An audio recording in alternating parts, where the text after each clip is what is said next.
Dishonored 2 is everything that you'd want in a sequel, period, and I will actually elaborate a little bit more. See, Dishonored 1 was a great game of Corvo in the city of Dunwall that allowed you sort of proper freedom in every sense. So it wasn't just multiple paths per level or placed. It was everything together. There was incredible playstyle. You could play stealthily or combat or a mix of the both. And on top of that, the level design came together so well that it never felt like you were just picking corridors. It all felt proper and lived in, and this has been like expanded upon incredibly in the sequel.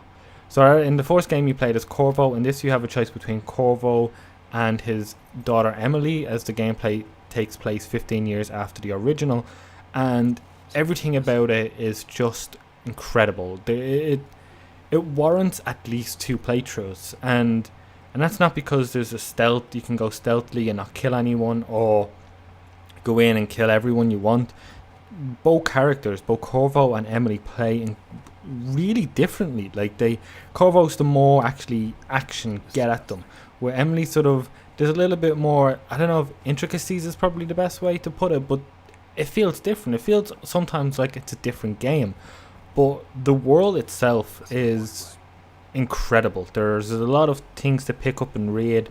The world itself, the stylized world, the over exaggeration of sort of the designs of the characters isn't there as much as the original game, but it is a stunning game with its very own unique style. And you're no longer sort of stuck around Dunwall, although you get to visit some of it. So you get to see Karnaca, which is a more tropical area and sort of just as strong as Dunwall. It's not as wet and depressing, but it's still so lived in and so incredible to explore, to the extent where the second level alone, I think I spent about an hour and a half in it at least, because I just wanted to walk down every inch of every road into every building I could and uncover every part of it. And that's what I did. I looked for the ruins, I looked for the bone charms to improve my skills. I just walked around and saw everyone and took everything in. And that's the thing about Dishonored 2, is you take it all in and you sort of fall away into that place. You sort of, it's so believable, it's just an incredible place to be. And the fact that the game is a decent length and that you have two characters and various styles to play the game means that you could throw upwards of 100 hours in a game that just mechanically comes together so well. There's one little thing, there's genuinely only one little thing I can think of that let me down a bit at the game, and that was Corvo's voice acting. In the first game he didn't have a voice, in this one he does, and it's not delivered particularly, it's not as good as a performance as other actors in the game. I think Emily's voiced really well.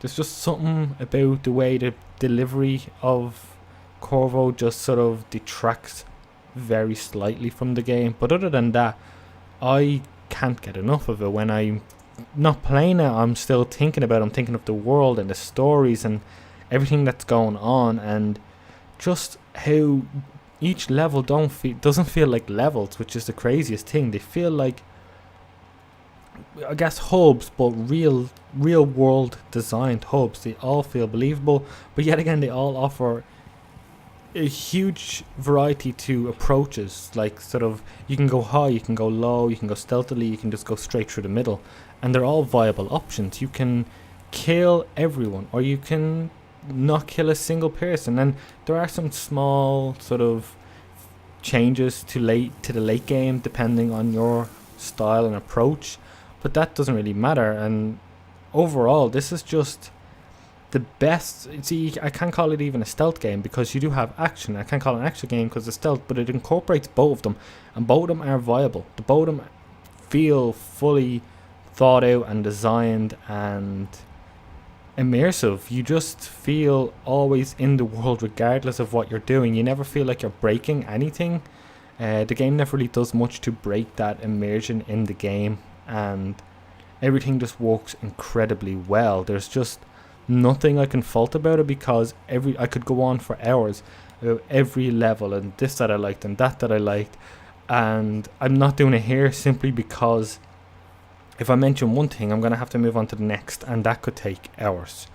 But it's just one of those games that make you feel like you're there, you're in this world, you're with these characters, you're in this story, and the freedom is there, proper freedom for you to do what you want with your tools at hand. And there's a lot there, and it's just one of those games that I would genuinely never say you could make it better. I'm sure that there's somewhere along the line they could, but right now I don't think I would change a single thing about this game. It's, to me, one of the best games that's come out in years.